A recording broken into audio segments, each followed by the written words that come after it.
Құрметті оқушылар, ал енді келесі кезекте 3-3 сабақтың Б тобына қатысты бірнеше есептерді мысал ретінде қарастыратын боламыз. Олай болса, 694 жаттығудан бастайық. Бұл жерде есептің берілгені мынандай. Жақшаларды ашып, өрнекті ықшамдауымыз қажет. Яғни, бұл жерде көріп отырсыздар, бірінші жақшаның алдында оң таңбалы, ештеңе жазылмаған болса оң таңбалы болады. Демек, жақшаны ашқан кезде ішіндегі өрнектердің таңбалары өзгермейді. М-нің таңбасы оң таңбалы болып қалады, 3-тің таңбасы өзгермейді. Ал екінші жақшамыздың алдында минус таңба бар. Минус болса, жақшаның ішіндегі өрнектердің таңбалары қарама-қарсы таңбаларға ауысатынын жақсы білесіздер. Сол себепті 6М-нің алдына минус жазылады, 5-тің алдына да минус жазылады, яғни қарама-қарсы таңбаларға ауысты. Ең соңғы жақшамыздың алдында минус бар, сол себепті таңбалар бұл жерде ауысады, яғни М-нің таңбасы минус болады, ал 1-дің таңбасы керісінше плюсқа түрленеді. Ал енді бұл жерде ұқсас мүшелерді біріктірейік. Ұқсас мүшелер мысалы М, минус 6М және минус М. Осылардың құрамынан М-ді жақшаның сыртына ортақ көбейгіш ретінде шығарып, жақшаның ішінде қалған коэффициенттер жазуға болады. Бірінші М дегеннен жақшаның сыртына М шығарып жіберсек, 1 деген коэффициент қалды. Оның коэффициенті 1-ге тең, бірақ жазылмайтынын білесіздер. Минус 6М-нің М-і жақшаның сыртына шығып кетсе, минус 6 қалады. Ал минус М-нің коэффициенті минус 1-ге тең. Демек, бұл жерде минус 1 қалды деп есептейміз. Жақшаның сыртына ортақ көбейгіш ретінде М-ді көбейтеміз. Ал енді бос мүшелерді, яғни әрбір жоқ сандарды жазайық. Бұл жерде 3 қосылған 1. 3-ке 1-ді қосып, 1-ден 4 деп жазуға болады. Тең. Амалдар орындайтын болсақ, мына жерде 1 мен минус 1 нөлге айналып кетеді, сонда минус 6 ғана қалады. Минус 6 деп отырғанымыз М-ға көбейтіліп, минус 6М болады. Және қосылған 4-ті жазсақ жеткілікті. Қалған есептерді де тура осылай шығарасыздар. Ең бастысы таңбалардан қателік жібермеңіздер. 695 жаттығуда да тура солай жақшаларды ашып, өрнекті ықшамдауымыз қажет. Бірақ бұл жерде біз көбейтудің үлестірімдік қасиетін пайдаланамыз. Яғни, жақшаны ашу үшін 3-ті жақшаның ішіндегі әрбір өрнектерге көбейтіп шығарамыз. Демек, 3-ті А-ға көбейтетін болсақ 3А болады.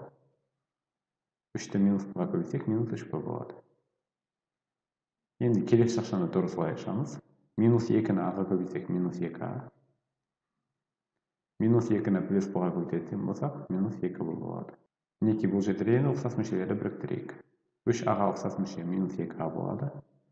Олардың құрамынан А-ны шығарып жіберетін болсақ жақшаның сыртына, жақшаның ішінде 3 минус 2 деген өрнек болады. Ортақ көбейгіш ретінде А-ны шығарып жібердік. Ашатын болсақ, бастапқы өрнегіміз қайтып шығады, яғни 3А минус 2А деген өрнек қайтып шығады. Ал минус 3Б-ға ұқсас мүше минус 2Б. Демек, олардың құрамынан да Б-ны шығарып жіберетін болсақ, онда жақшаның ішінде минус 3 және минус 2 қалды. Жақшаның сыртында ортақ әріп ретінде Б-ны жазамыз.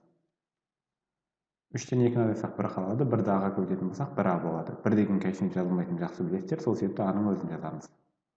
Ал минус 3 минус 2 минус 5 береді. Оны Б-ға көбейтсек минус 5 болады. Алдында плюс таңба болғанда байланысты жақшаның алдында бізде бұл жерде таңбасы өзгеріссіз қалады, яғни минус 5Б-нің өзі жазылады. Неге осылайша біз берілген өрнекті жақшаны ашып, ұқсас мүшелерін біріктіріп, ықшамдап алдық. Келесі 699 жаттығу. Бұл жерде мәселе есеп. Сол үшін мұқият тыңдаңыздар. Інісі X жаста. Ағасының жасы одан, яғни інісінің жасынан 1,5 есе, ал әкесінің жасы 3,5 есе үлкен. Атасының жасы баласы мен немерелердің жастарының қосындысына тең. Атасы неше жаста? Егер мұндағы X 12-ге тең болса. Бұл жерде ең алдымен алгебралық өрнек ретінде жазып алуымыз қажет. Ең бастысы, мына жерде атасының жасы немерелерім деп отыр. Немересі деп отырған інісі мен ағасы. Ал баласы деп отырған ол немерелерінің әкесі. Мына жерде мына әкесі. Демек, атасының жасын табу үшін барлық үшеуінің жастарының қосындысын табуымыз қажет. Інісінің жасы X деп алайық. Ал ағасының жасы одан 1,5 есе үлкен десе, демек X-ті 1,5-ге көбейтеміз. Олардың барлығын қосып жатырмыз, өйткені атасының жасын табу үшін олардың жастарының қосындысын есептеуіміз қажет. Ал әкесінің жасы бастапқы кішкентай баласының жасынан 3,5 есе үлкен. Демек, әкесінің жасын табу үшін 3,5 x деп жазамыз. Бұл амалдарды орындайтын болсақ, яғни қосу амалының үшеуінің жастарын қосатын болсақ, демек, бізде атасының жасы шығады. Бұл қосу амалын орындау үшін бүгінгі өткен тақырып бойынша шашқан сыртына ортақ әріпті шығарып жіберіп ықшамдап алайық. Яғни барлығы ұқсас мүшелер x бар, сол себепті шашқан сыртына x-ті шығаратын болсақ, бірінші өрнектен 1 деген коэффициент қалады, екінші өрнектен 1,5, ал үшінші өрнегімізден 3,5 қалады. Жақшаның сыртына ортақ көбейгіш ретінде x-ті шығарып жібердік. Жақшаны қайтып ашатын болсақ, бастапқы өрнегіміз шығады. Жақшаның ішіндегі амалдар орындайтын болсақ, 1-ге 1,5 қоссақ 2,5 болады. Ал 2,5-ге 3,5 қосатын болсақ, онда 6 шығады. 6-ны x-ке көбейтіп, 6x деп жазуға болады.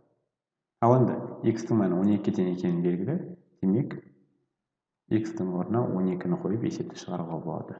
Көбейтетін болсақ, 72 шығады. Сонда атасының жасы 72-де. Жауабы атасы 72 жаста деп өздеріңіз жазып қоясыздар. Жалпы шығару жолы түсінікті болды деп ойлаймын. Қалған мәселе есептерді де осы жобасы шығарасыздар. Ал енді b тобына байланысты ең соңғы мысалымыз 702-ші жаттығу. Бұл жерде есептің берілгені мынандай: жақшаны ашып, ұқсас мүшелерді біріктіруіміз қажет. Бізде -5,2 жақшаға көбейтіліп тұр. Сол себепті көбейтудің үлестірімдік қасиетін пайдаланып шығарамыз. Яғни -5,2-ні екеуіне де көбейтеміз. Демек, -5-тен 2 көбейтілген 15а. -5-тен 2-ні 2-ден 1 бұға көбейтеміз. Олар көбейтсек таңбалар минус болады. -5-тен 2 көбейтілген 2-ден 1 бұ. Және жақсан сыртында 5-тен 1 бұның өзін жазамыз. 5-тен 1 бұ. Мінекей көбейтіп ашып алдық, енді көбейту амалдарын орындайық. Мына жерде 5 пен 15 қысқарып кетеді. Сол кезде мұнда 3 қалады. 2-ні 3-ға көбейтсек -6а шығады.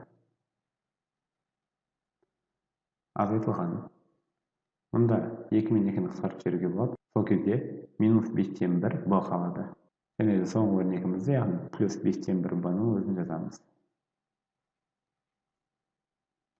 Бұл жерде мына жерде көріп отырсыздар. -5-тен 1 бұ және +5-тен 1 бұ деген таңбалары қарама-қарсылар қосылып отыр.